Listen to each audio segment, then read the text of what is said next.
అనగనగా అలకానగరంలో హిరణ్యగుప్తుడనే ఒక వ్యాపారి ఉండేవాడు. అతని దుకాణం ఆ నగరంలోనే చాలా పెద్దది. ఆ దుకాణంలో అన్ని వస్తువులు ఉండటంతో అతని వ్యాపారం చాలా బాగా సాగుతోంది. ఒకరోజు ఆయన తన కుటుంబంతో కలిసి స్వామి చిదంబరం గారు చెప్పే ప్రవచనాలకు వెళ్లారు. అక్కడ ఉన్న జనసమూహాల మధ్య హిరణ్యగుప్తుడు కూడా వెళ్లి కూర్చున్నాడు. అప్పుడు స్వామి ప్రవచనం ఇలా చెబుతున్నారు. అన్ని జన్మల్లోకెల్లా మానవ జన్మ చాలా గొప్పది. అలాంటి జన్మ ఎత్తినందుకు మానవులు ఏం చేస్తున్నారు? స్వార్థం, ఈర్ష్య, మోహం, పగా ప్రతీకారాలంటూ తమ జన్మను వృధా చేసుకుంటున్నారు. అసలు మనిషి బ్రతకవలసిన పద్ధతి ఇదేనా? కాదు. చిన్నపిల్లలకి, వృద్ధులకి, పేదవారికి వీలైనంత సహాయం చెయ్యాలి. డబ్బు సంపాదనే లక్ష్యంగా బ్రతక్కూడదు. నలుగురిలో మంచి అనిపించుకోవాలి. అలా బ్రతికిన నాడు నీ జన్మ సార్థకం అవుతుంది. ఆ మాటలు హిరణ్యగుప్తుడి మీద చాలా ప్రభావం చూపించాయి. ఆ రోజునుంచి అతను అలానే బ్రతకడం మొదలుపెట్టాడు. అలా కొన్ని రోజులు గడిచాయి. ఒకరోజు ఆయన దుకాణానికి తన మామగారు వచ్చారు. అతన్ని చూసి హిరణ్యగుప్తుడు ఇలా అంటాడు. రండి మామగారు, రండి. చాలా రోజుల తర్వాత మేము మీకు గుర్తుకొచ్చాం. ఎప్పటినుంచో రావాలి అనుకుంటున్నాను బాబు. కానీ ఏ రోజుకి ఆ రోజు ఏదో ఒక పని పడుతూ ఉంది. అందుకే కుదరలేదు. మీరు నాకు ముందుగా ఒక విషయం చెప్పండి. నేరుగా ఇక్కడికి వస్తున్నారా, లేక ఇంటికి వెళ్ళి మీ కూతుర్ని కలిసిన తర్వాత ఇక్కడికి వచ్చారా? అదేం లేదల్లుడు. మా ఊరు నుంచి బయలుదేరి సరాసరి నీ దగ్గరికే వస్తున్నాను. సాయంత్రం దాకా ఇక్కడే ఉంటాను. సాయంత్రం నువ్వు దుకాణం మూసేశాక ఇద్దరం కలిసే ఇంటికి వెళ్దాం. అయ్యో, సాయంత్రం దాకా మీరిక్కడ ఏం చేస్తారు మామగారు? అసలే ప్రయాణం చేసి వచ్చారు, అలసిపోయి ఉంటారు. మీరింటికి వెళ్ళి కాసేపు విశ్రాంతి తీసుకోండి. నేను త్వరగానే కొట్టు మూసేసి వచ్చేస్తాను. నా గురించి ఏమీ కంగారు పడకు.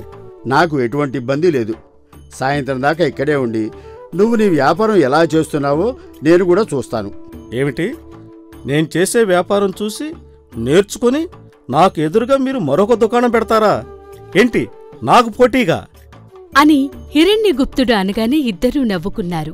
మామగారు సాయంత్రం వరకు దుకాణంలోనే ఉండి హిరణ్యగుప్తుడు వ్యాపారం ఎలా చేస్తున్నాడో అంతా గమనించాడు.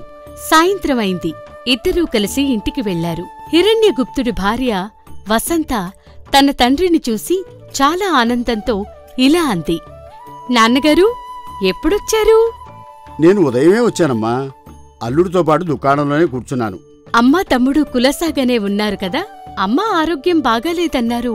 ఇప్పుడెలా ఉంది? అయ్యో, మిమ్మల్ని గుమ్మంలోనే నిలబెట్టి మాట్లాడుతున్నాను. సరే, ఇద్దరూ కాళ్లు కడుక్కోండి, భోజనం వడ్డిస్తాను.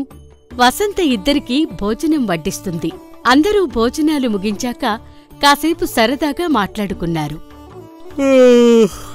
సరే సరే, నాకు నిద్ర వస్తుంది, నిన్ను వెళ్ళి పడుకుంటాను. మీ తండ్రి కూతుళ్ళు చాలా రోజుల తర్వాత కలిశారు కదా, మాట్లాడుకోవలసిన విషయాలు చాలా ఉంటాయి అని చెప్పి హిరణ్యగుప్తుడు లోపలికి వెళ్ళిపోయాడు. ఉత్తరం రాయగానే వెంటనే వచ్చారు.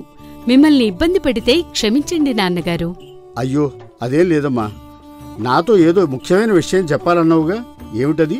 నాన్నా, ఈయన ఎన్నో రోజుల్నుంచి వ్యాపారం చేస్తున్నారు. కాని ఒక్క రూపాయి కూడా వెనకేసుకున్నది లేదు. పైగా వాళ్ల నాన్నగారు బ్రతుకున్నప్పుడు ఇచ్చిన ధనం కూడా ఖర్చు చేసేస్తున్నారు. నిజానికి ఆయనకి ఎటువంటి దురలవాట్లూ లేవు. దుకాణం కూడా ఎవరికీ వదిలేసి వెళ్లరు. కాని ఎందుకు దుకాణంలో నష్టం వస్తోందో నాకు అర్థం కావటం లేదు.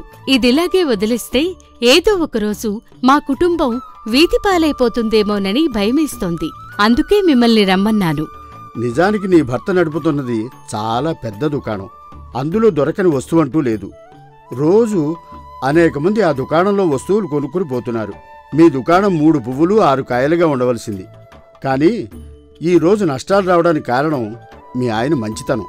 మీరేం చెప్తున్నారో నాకు అర్థం కాలేదు నాన్నగారు. మంచితనం వల్ల నలుగురిలో పేరు రావాలి కాని వ్యాపారంలో నష్టం ఎందుకొస్తుంది? ఒక వ్యక్తి మంచివాడైతే పర్వాలేదమ్మా, దానివల్ల ఎటువంటి నష్టం లేదు. కానీ నీ భర్త నలుగురిలో మంచివాడు అని అనిపించుకోవాలని ప్రయత్నిస్తున్నాడు. అందువల్లే ఇదంతా జరుగుతోంది. ఇప్పుడు కూడా మీరు చెప్పింది నాకేమీ అర్థం కాలేదు నాన్నా. మన దగ్గర ఉన్న దాంట్లో కొంత దానం చేయడం మంచితనం. ఉన్నది మొత్తం దానం చేయడం మూర్ఖత్వం. మన దగ్గర లేకపోయినా అప్పు తెచ్చి మరీ దానం చేయడం అంటే అవతల వ్యక్తి మనల్ని చాలా గొప్పవాడు అనుకోవాలని చేసే ప్రయత్నం. ప్రస్తుతం నీ భర్త చేస్తున్నది అదే. సహాయం చేయాలి అనిపిస్తే చేయాలి, కానీ అవతల వ్యక్తి మెప్పు పొందడం కోసం సహాయం చేయకూడదు. అది మనకే ముప్పుగా మారుతుంది. నీ భర్త వచ్చిన వాళ్ళకు అప్పులిస్తున్నాడు, కానీ తిరిగి వాళ్ళని గట్టిగా అడగటం లేదు. వాళ్ళు అది ఆసరాగా తీసుకుని ఆయనను 4 మాటలు పొగిడి అప్పు మీద అప్పు చేస్తూ ఉన్నారు. అదేమో కొండంతై కూర్చుంటోంది. చిన్నపిల్లలు ఎవరైనా దుకాణానికి వచ్చి ఓ 10 పైసలు కొనుక్కుంటే ఇతను పైసా తగ్గించడంలో తప్పులేదు. ఆ 10 పైసలు కాకుండా పూర్తిగా ఉచితంగా ఇవ్వటం చాలా పెద్ద తప్పు. నీ భర్తకి మరో దురలవాటు కూడా ఉంది. దుకాణానికి వచ్చి సరుకులు కొన్నవాళ్లు ఇచ్చిన డబ్బులు లెక్క పెట్టుకోకుండా గళాబెట్టలో వేసుకుంటున్నాడు. అందరూ మోసం చేస్తారని నేను అనను, కానీ మోసం చేయాలి అనుకున్నవాడు తక్కువ ఇచ్చినట్లయితే నష్టపోయేది ఇతనే కదా. చెడు తిరుగుళ్ళు తిరిగేవాడు, దురలవాట్లు ఉన్నవాడైతే అతన్ని తిట్టి లేకపోతే నేను అలిగి దారికి తెచ్చుకునేదాన్ని. మీరు చెప్తున్నవేవి పెద్ద సమస్యల్లా కనిపించట్లేదు, కాని వ్యాపారానికి అవే పెద్ద సమస్యలుగా మారాయి. ఇప్పుడు నన్ను ఏం చేయమంటారు నాన్నగారు? నువ్వు ఒక్కసారి అతనితో మామూలుగా మాట్లాడి చూడు. గొడవ పడద్దు. ఆ తర్వాత అతను ఎలా స్పందిస్తాడో చూసి నిర్ణయం తీసుకుందాం. సరే నాన్నగారు, నేను మీరు చెప్పినట్లే చేస్తాను. బాగా పొద్దుపోయింది, మీరు వెళ్ళి ఇక పడుకోండి అని చెప్పింది వసంత. ఆ రాత్రికి అందరూ పడుకుని నిద్రపోయారు. వసంతకు మాత్రం నిద్రపట్టలేదు. ఈ విషయాన్ని భర్తతో ఎలా మాట్లాడాలా అని ఆలోచిస్తూ ఉన్నది. ఇంతలో తెల్లవారుతుంది. హిరణ్యగుప్తుడు నిద్రలేచి రోజూలాగా తన పనులు ముగించుకుని దుకాణానికి బయలుదేరబోతున్నాడు. ఏవండి, మీతో కొంచెం మాట్లాడాలి. ఓ 2 నిమిషాలలా కూర్చోండి. అవునా? ఏమిటో చెప్పు, నాకు ఆలస్యం అవుతుంది. మీరు చాలా మంచివాళ్లు. ఈ విషయం ఎవరికి తెలిసినా తెలియకపోయినా నాకు తెలుసు. ఊర్లో ఉన్న వాళ్లందరూ మిమ్మల్ని మంచివాళ్లనుకోవాలని మీరు అనుకోవటం వెర్రితనం అవుతుంది. దానం చేయడం తప్పు కాదు, కాని మనం దరిద్రంలోకి వెళ్లిపోయేటంత దానం పనికిరాదు. వ్యాపారంలో అప్పులు ఇవ్వటం సహజం, తిరిగి అడగకపోవటం చేతకానితనం. పిల్లలకు 1 పైసా తగ్గిస్తే పర్వాలేదు, కాని పూర్తిగా ఉచితంగా ఇస్తే మన పిల్లల భవిష్యత్తు ఏంటి? ఈరోజు మీరు గొప్పవాళ్లు, మంచివాళ్లు అని పొగుడుతున్న వాళ్లందరూ రేపు మీరు ఏదైనా ఇబ్బందుల్లో ఉంటే మీకు సహాయం చేస్తారన్న నమ్మకం ఉందా? ఈ ఊరిలో మీ నాన్నగారికి కూడా చాలా మంచి వ్యక్తి అని పేరుంది, కాని వ్యాపారం విషయంలో మాత్రం ఆయన చాలా కఠినంగా ఉండేవారు. ఇదంతా నేనెందుకు చెప్తున్నానో మీకర్థమైందనుకుంటాను.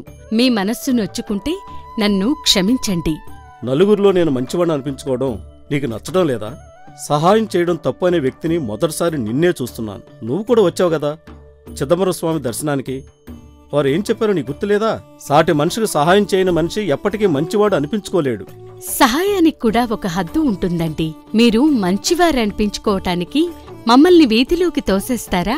మనకు అటువంటి పరిస్థితి వస్తుందని నేను అనుకోవడం లేదు.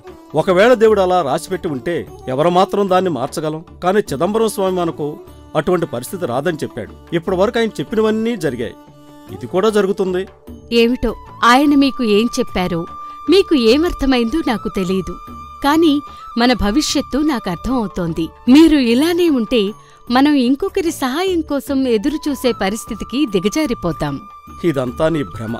ఈరోజు మీ నాన్నగారు నాతో పాటు దుకాణంలో ఉంటాను అంటే ఎందుకో నాకు అర్థం కాలేదు. దాని ప్రభావం ఇదన్నమాట. నిన్ను బాగానే భయపెట్టాడు మీ నాన్న.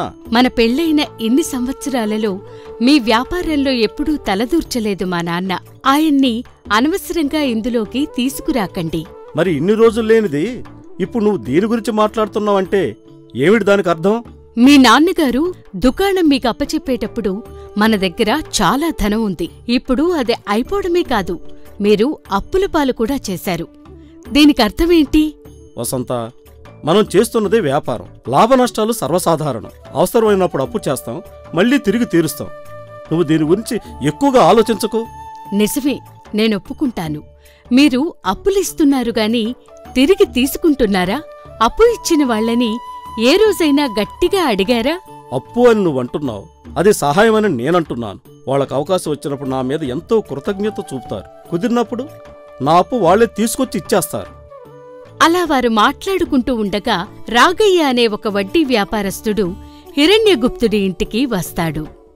అమ్మయ్యా, తమను ఇంట్లోనే ఉన్నారా? దుకాణానికి వెళ్ళిపోయి ఉంటారేమో అనుకున్నాను. ఇప్పుడే బయలుదేరుతున్నాను. విషయం ఏమిటో చెప్పండి. ఏముంటుందండి, మీలాగా వ్యాపారాలు చేసే రకం కాదు నేను. ఏదో నా దగ్గర ఉన్న కాస్త డబ్బులు తిప్పుకుంటూ బతుకుతున్నాను. మీరు నా దగ్గర డబ్బులు తీసుకొని 6 నెలలు కావస్తుంది. ఎంతవరకు దాని తాలూకా వడ్డీ కూడా ఏమీ ఇవ్వలేదు. తీసుకునేటప్పుడు 6 నెలల్లో తిరిగిస్తామన్నారు కదా. నాకు కాస్త డబ్బు అవసరం పడింది. దాని గురించి మాట్లాడదామని వచ్చాను. ఆ కొత్త గొంతు వినేసరికి ఇంట్లో నుంచి మావుగారు కూడా బయటికి వస్తారు. వసంత హిరణ్యగుప్తుడి వైపే చూస్తూ ఉంటుంది. ఇప్పుడు అతడు ఏం చెప్తాడా అని. ఇప్పుడు నేను దుకాణానికి వెళుతున్నాను. సాయంత్రం మీరు ఒకసారి దుకాణం వద్దకు రండి. దీని గురించి వివరంగా మాట్లాడదాం. మళ్ళీ దీని గురించి వివరంగా మాట్లాడడానికి ఏముందండి? ఎప్పుడు డబ్బు తిరిగిస్తారో చెప్తే నేను వెళ్ళిపోతాను. మళ్ళీ నేను దుకాణం దాకా రావడం ఎందుకు చెప్పండి? ఇప్పుడు అతను వేరే సమస్యల గురించి ఆలోచిస్తూ ఉన్నాడు. సాయంత్రం దుకాణం వద్దకు రండి, అప్పుడు మాట్లాడుకుందాం. మీ డబ్బుల గురించి ఏమీ కంగారు పడకండి. వీలైనంత త్వరలో తీర్చేస్తారులే మా అల్లుడు గారు. సరేలేండి, మీరు చెప్పినట్టే సాయంత్రం వస్తాను అని చెప్పి రంగయ్య అక్కడి నుండి వెళ్ళిపోతాడు. యావైంది అల్లుడు గారు, తీసుకున్న అప్పుకు వడ్డీ కూడా కట్టలేనంత దిగజారిపోయిందా మీ వ్యాపారం? నేను చూసినంతవరకు మీ వ్యాపారం బాగానే నడుస్తోంది కదా. కానీ మీ దగ్గర ఎందుకు డబ్బులు ఉండటం లేదు? మీ కూతురే అనుకున్నాను. ఇప్పుడు మీరు కూడా మొదలుపెట్టారా మామయ్య? నేను మనిషిలా బ్రతకాలి అనుకుంటున్నాను. స్వార్థంతో నిండిపోయిన జీవితం నాకు అక్కర్లేదు. డబ్బు సంపాదించడం పెద్ద కష్టమేం కాదు. మనిషిలా బ్రతకడమే చాలా కష్టం. నేను నలుగురిని మోసం చేసి డబ్బు సంపాదించి నువ్వు మాత్రమే సుఖంగా బ్రతకాలి అని చెప్పడం లేదు. నిజాయితీగానే సంపాదించు, అందులో కొంత దానం చెయ్యి. ఒక భర్తగా కట్టుకున్న భార్యని, కన్న తండ్రిగా పిల్లల్ని సుఖపెట్టడం నీ బాధ్యత. నా బాధ్యతల గురించి మీరు నాకు చెప్పనవసరం లేదు. నా మీద మీ కూతురికి నూరు పోసింది చాలు. మా కాపురంలో చిచ్చు పెట్టకండి. మీరు బయలుదేరండి. తన తండ్రిని అంతమాట అనడంతో వసంతకి కోపం వస్తుంది. మీరు మారరు, ఎవరైనా చెబితే వినరు, పైగా వాళ్ళని అవమానిస్తారు. సరే, ఇక మీతో బ్రతకటం నా వల్ల కాదు. మీరు మీలాగే బ్రతకండి. నేను పిల్లల్ని తీసుకుని మా పుట్టింటికి వెళ్ళిపోతున్నాను అని చెప్పి వసంత అక్కడ్నుండి వెళ్ళిపోతుంది. హిరణ్యగుప్తుడు ఆమెను ఆపే ప్రయత్నం కూడా చేయలేదు. సాయంత్రం రాగయ్య నలుగురు పెద్ద మనుషులను తీసుకుని హిరణ్యగుప్తుడి దుకాణానికి వస్తాడు. ప్రస్తుతానికి నా వద్ద డబ్బు లేదు. వీలైనంత త్వరలో డబ్బు సర్దుబాటు చేసి మీ అప్పు తీరుస్తాను. నాకు కొంత గడువివ్వండి. 6 నెలల్లో తిరిగిస్తామన్నారు. అందుకే ఇప్పటి వరకు వేచి చూశా. 1 మాసం కూడా వడ్డీ కట్టలేదు. అయినా నేను మిమ్మల్ని అడగలేదు. ఇంకా ఎదురు చూసే ఓపిక నాకు లేదు. మీరు డబ్బులు వీలు కుదిరినప్పుడే ఇవ్వండి. అప్పటి వరకు ఈ దుకాణం నాకు అప్పచెప్పండి. అక్కడికొచ్చిన నలుగురు పెద్ద మనుషులు కూడా రాగయ్య చెప్పినదే సరైనదని అతన్నే సమర్థించి మాట్లాడతారు. చేసేదేమీ లేక దుకాణాన్ని వదిలేసి హిరణ్యగుప్తుడు ఒట్టి చేతులతో బయటికి వచ్చేస్తాడు. ఇంట్లో తన భార్య పిల్లలూ లేరు. చేస్తున్న వ్యాపారం చేయిజారిపోయింది. ఇప్పుడేం చెయ్యాలో తనకు ఏమీ తోచలేదు. నేను మంచి చేసినా కూడా నాకెందుకిన్ని కష్టాలొస్తున్నాయని ఆలోచిస్తూ కూర్చుంటాడు. మరొక్కసారి చిదంబరస్వామిని కలిసి ఈ సమస్యలకు పరిష్కారం ఏమైనా దొరుకుతుందేమోనని ఆయన దగ్గరికి వెళ్తాడు. ఆయనకు జరిగిందంతా వివరంగా చెప్తాడు. అంతా విని చిదంబరస్వామి ఇలా చెప్తారు. నేను మంచి చేయమన్నాను నాయనా, పక్కవారికి సహాయం చేయమన్నాను, స్వార్థం లేకుండా జీవించమన్నాను. అంతేకాని నిన్ను నాశనమైపోమనలేదు. నీ దగ్గర ఉన్నదాంట్లో కొంత సహాయం చెయ్యాలి కాని ఉన్నదంతా సహాయం చేయకూడదు. ఇతరులకు సహాయం చేయడం కోసం నిన్ను నమ్ముకున్న నీ వాళ్లను కష్టాల పాలు చేయకూడదు. నేను చెప్పిన విషయాలన్నీ నువ్వు సరిగ్గా అర్థం చేసుకోలేదు. ఇతరులకు సహాయం చేసినంత మాత్రాన నీ జీవితం బాగుపడిపోదు. నీ జీవితాన్ని నువ్వే బాగు చేసుకోవాలి. నువ్వు బాగుంటేనే కదా నలుగురికి సహాయం చేయగలవు. అక్రమ సంపాదన మంచిది కాదు. ఆలోచన లేకుండా దానం చేయటం సరైంది కాదు. నిజాయితీగా సంపాదించు. నీ వాళ్లను సుఖపెట్టు. నీ సంతోషం కోసం కొంత దానం చెయ్యి. అప్పుడు నీ జీవితం బాగుంటుంది. ఆ మాటలు విన్న తరువాత స్వామి చెప్పిన మాటలను తప్పుగా అర్థం చేసుకున్నాను అన్న విషయం హిరణ్యగుప్తుడికి అర్థమైంది. వెంటనే తన మామగారి వద్దకు వెళ్లి ఆయన దగ్గర కొంత డబ్బు అప్పుగా తెచ్చి రాగయ్యకిచ్చి తన దుకాణాన్ని తన స్వంతం చేసుకుంటాడు. జాగ్రత్తగా వ్యాపారం చేయడం మొదలు పెడతాడు. ఇప్పుడు వ్యాపారం బాగా నడుస్తోంది. దుకాణం మీద లాభాలు కనబడుతున్నాయి. తన భార్యను పిల్లలను తిరిగి తీసుకువచ్చాడు. దానం చేయటం, అప్పులు ఇవ్వటం ఆపలేదు. కాని అన్నీ ఆలోచించి అవతలి వారిని గమనించి చేస్తున్నాడు. మంచి పేరుతో పాటు డబ్బు కూడా సంపాదించాడు.